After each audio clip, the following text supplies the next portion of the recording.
sector. Well, let's get talking now. The governor, Babajide Sanwo-Olu-led administration, upon assumption of office almost 4 years ago, initiated the themes agenda as part of the plans to change the social-economic narratives of Lagos State. With key focus on technology and innovation implemented by a number of initiatives that have contributed to its social-economic growth. These plans, which includes the Innovation and Technology Master Plan for the state, sought to increase the investment in the ICT sector, with the aim of enabling the state government to automate a number of processes, from its digital registration processes for procurement to its physical planning requests, as well as its process for taking in innovative applications in the state. In the last 4 years, the state has initiated projects such as the Oracle Upgrade Project, a digital cabinet dashboard, and a Lagos Innovates voucher program for young entrepreneurs. Lagos State Science, Research and Innovation Council platform, well, among others. Well, let's assess the scorecard and let's see what more can be done to look at the scorecard of the state government and achievements in technology and innovation, as well as roll out plans for a more inclusive and digitalized Lagos. I have the special advisor to the Lagos State Governor on Innovation and Technology, Mr. Olatubosun Alake. Mr. Alake, thank you so much. It's good to have you in the studio. Thanks for having me. Yes, it's been a while, and I think it's time for you to bring us up to speed with how well your government is leveraging on technology to build this digital city. What's the update? What's been happening in recent times? Okay, so between 2019 and 2022, thanks for having me once again. There's been quite a lot of activity in the technology space. Between 2019 and 2022, a number of government processes have been automated. Many more are still in the works. There's quite a bit of work in terms of infrastructure, in terms of connectivity infrastructure. There's quite a bit of work that has gone into funding innovative startups.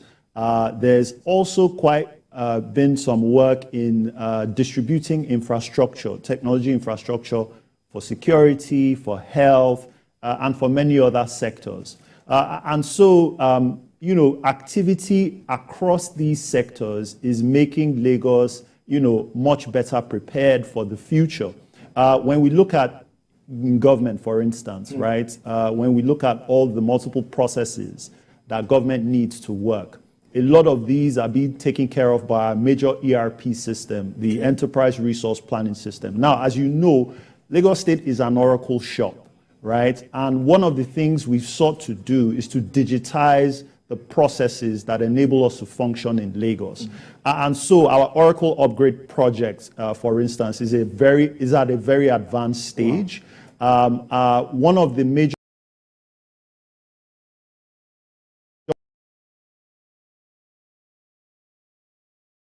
processes that we are digitizing is the other, and things like that. And so electronically monitoring that and really changing that to a digitized process is one of the things that we are doing. We've done a number of tests to carry that out, and we are getting a lot of good feedback and results.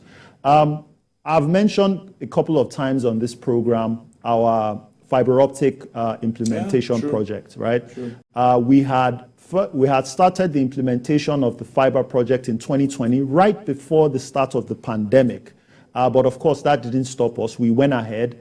And so today we have about 2,900 kilometers of fiber across the entire city in major areas of the city. We've also expanded on our fiber optic duct facility.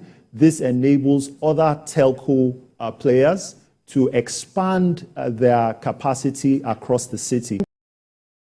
Cannot connect every single point of interest. You need to be able to de-risk the market for other players so that connectivity numbers can increase.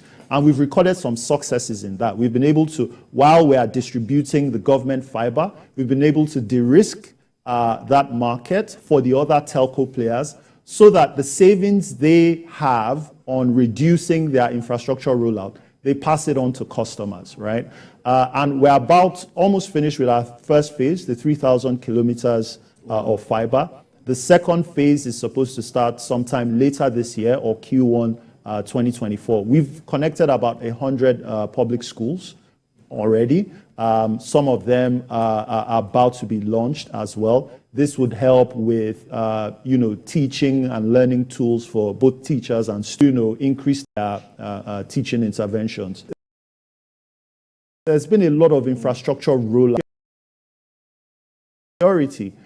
We've seen about 600 intelligent surveillance cameras across the city. We've implemented the intelligent transport system.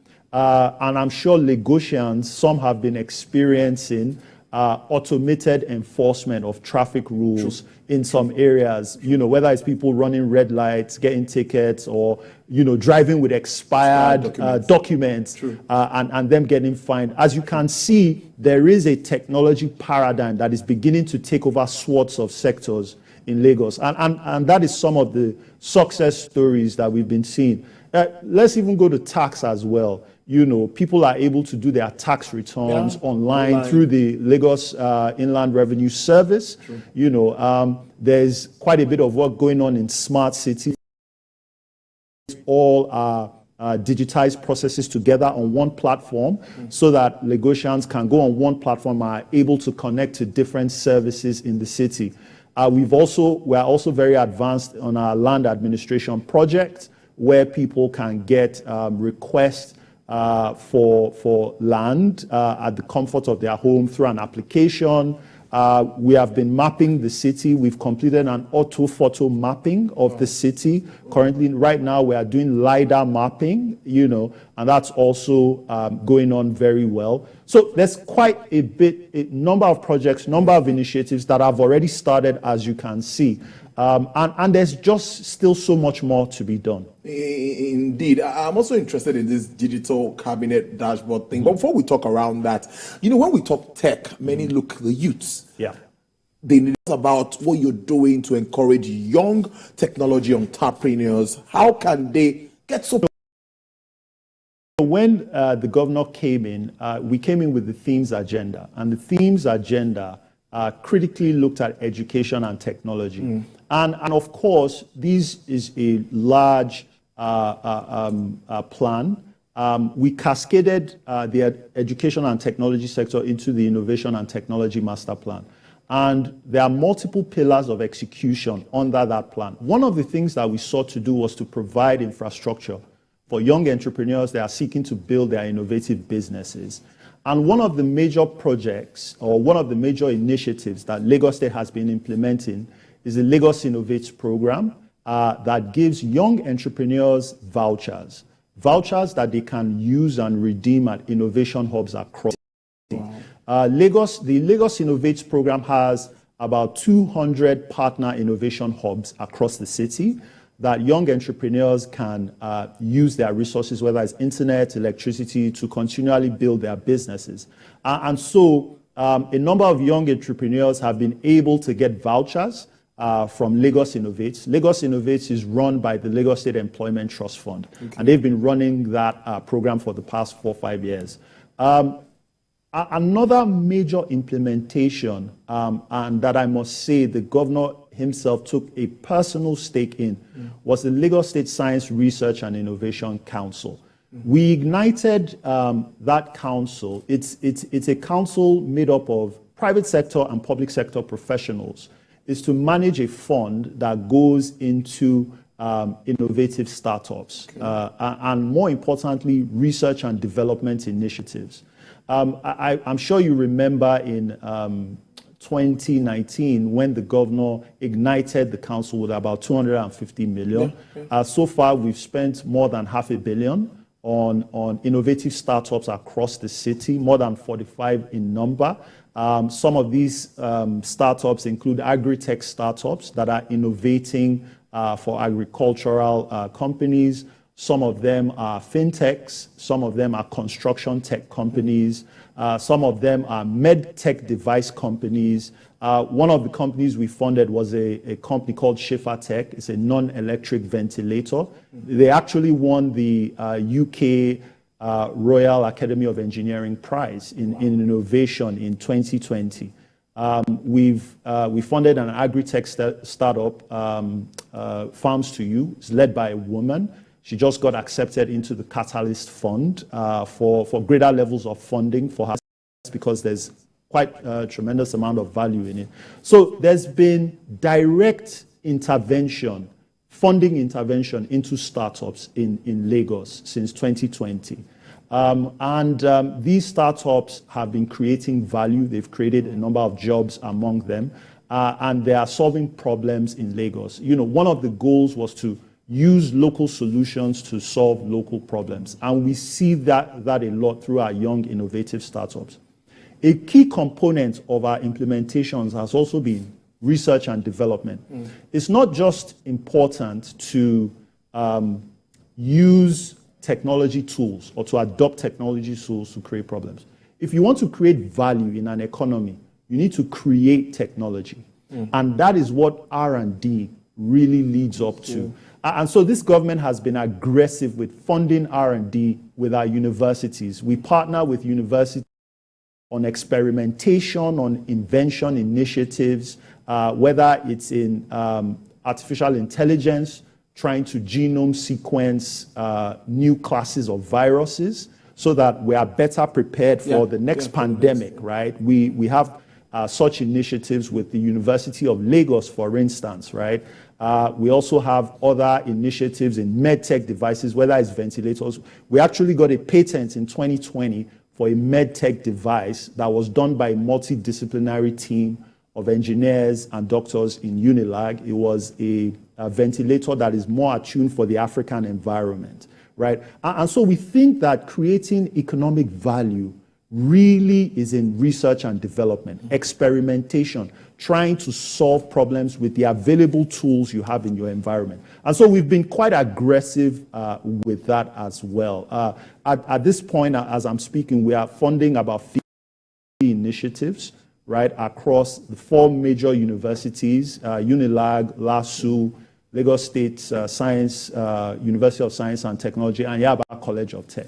So quite a bit in terms of funding young people, entrepreneurs, and creating value through research and development and experimentation.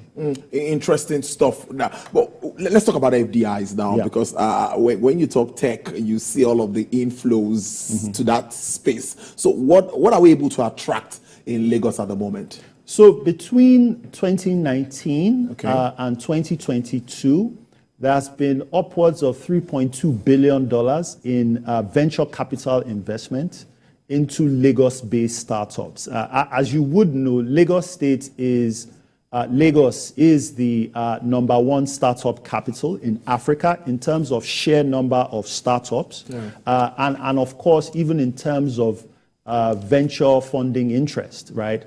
And so it will represent 2021, Lagos-based startup raised about $1.7 billion, about 125% increase from 2019, right? And that is growing as well. In 2022, it was about $1.2 billion, depending on the matrices that you use. And so quite increasing level of venture investment into Lagos-based startups. In terms of infrastructure investments, when you look at data centers, for instance, between $1.5 and $1.7 billion of investment has come into Lagos between 2020 and 2022. And then about $300 million in civic infrastructure, so fiber optics, connectivity infrastructure, and things like that. So you're talking in infrastructure terms, in VC terms, in 2022, in that space alone. Now, we have not talked about other numbers, but those numbers I can give you with a certain level, or a level of certainty, right?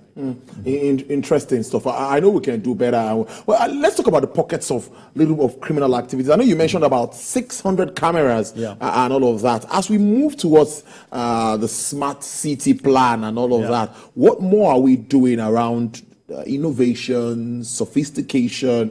What are we doing around that space? We spoke about the smart city agenda, and multiple projects, multiple initiatives are being implemented. One like I said, is the intelligent transport system, and one is also the intelligent security system. So we've been implementing and deploying intelligent surveillance cameras at points of interest in the city, right? This is supposed to aid in security implementation, help to make the jobs of first responders and security personnel much easier.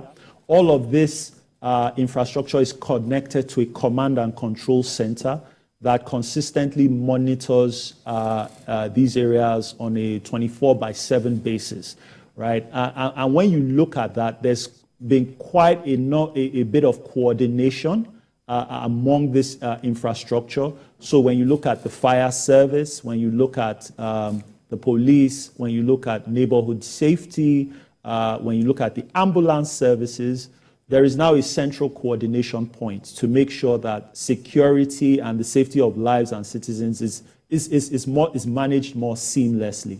And so the intelligent security system has helped to make the police's job easier. And so when there's an incident in a place, security footage can help the police and neighborhood safety get a real-time assessment of what is on ground so that security implementation is much easier. So these are some of the things that we've been doing from a technology perspective to ease the security burden, on our law enforcement agencies. So with 600 cameras is just the beginning. We are going to about 2,000 in this first phase. And of course, in the next phase, a couple of thousand more will be deployed. So looking ahead, of course, elections around the corner and all of that, hopefully you would always, your team would definitely want to remain in office. Now, what do you think, or what more can be done? Or what are your projections? What is the outlook for the state government with regards to innovation and technology? Have a very promising base in terms of innovation and technology for the state. There are so many things we are doing now that I think we need to finish, right? When you look at research and development that I spoke about, there needs to be more that needs to go into research and development. And Governor Babajide Sanwo-Olu has committed to increasing R&D funding in the state and also increasing interventions to young entrepreneurs and startups, whether it's supporting specific industries like AI and blockchain, which hold promise in disrupting many industries, or whether it's really increasing the infrastructure available for young startups. The goal is for Lagos to be a hotbed of technology creation and innovation, right? And so the promise going forward is that the increase in the value chain of technology is much more acute for this government, and it's something that the governor has committed to doing. So there's so much more that we are doing. For instance, the infrastructure that I mentioned, the 3,000 kilometers, we are going to 6,000. So there's a phase two that needs to continue this year. We're going to 2,000 intelligent surveillance cameras. We are increasing the intervention for intelligent transport support, or the intelligent transport system. We need to finish digitizing all of the processes. These are multi-year projects that require focused investment, right? The R&D as well, this needs to be increased so that we get more patents. In fact, we have a goal of doubling the amount of patents year on year that Nigeria produces. And with the increase in patents means that there's increase in value creation for Lagos State, and Nigeria creates centers of excellence that bring academia close to industry, right? Because you need applied research instances to go into academia. Academia needs to solve the problem of industry. So these are some of the things that already have started but need to be completed. And I think that's why I think the governor has shown his commitment to continue all of these initiatives. I want to thank you so much for your time. Brilliant conversation as usual, and it's great to start the week with you. I've been speaking to Mr. Olatubosun Alake. He is the special advisor to Lagos State Governor Mr. Babajide Sanwo-Olu on innovation and technology there, taking us through developments and happenings around that space, at least for like 3.5 years now, being in office. Thank you so much for your time. I'm sincerely